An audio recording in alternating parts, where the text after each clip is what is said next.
তোরটা জ্বালা ভাই। হ্যাঁ দাঁড়া। আরে এটা কি করছো? আরে তোমরা দুজন কাপড় কেন জ্বালাচ্ছ? কারণ আমরা দুজন তো নতুন কাপড় পাবো। কি?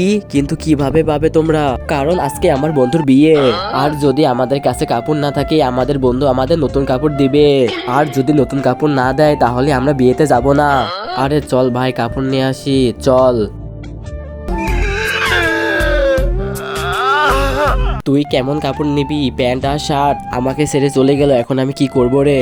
আরে আজকে তোর বিয়ে, এখানে বসে কান্না কান করছিস? যে মেয়ের সাথে বিয়ে হওয়ার কথা ছিল সেই মেয়ে অন্য জনের সাথে লেগে গেছে।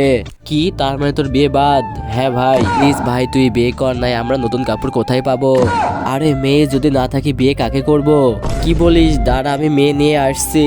তো বন্ধুরা, হাদিস শরীফে শুনেছি কাবা ঘরের দিকে তাকালে নাকি সব গুনাহ মাফ হয়ে যায়। হে আল্লাহ, আজকে ভিডিওটি দেখে যে ভিডিওটি একটি লাইক করবে এবং চ্যানেলটি সাবস্ক্রাইব করবে, সেই জন্য সত্যি সত্যি কাবা ঘরে যেতে পারে।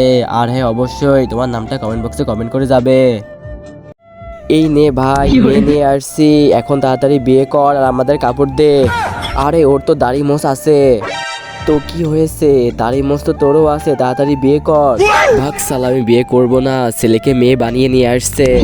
আরে আরে কোথায় যাচ্ছিস? দাঁড়া, আমাদের নতুন কাপড় দিয়ে যা, আমরা কাপড় পুড়িয়েছি।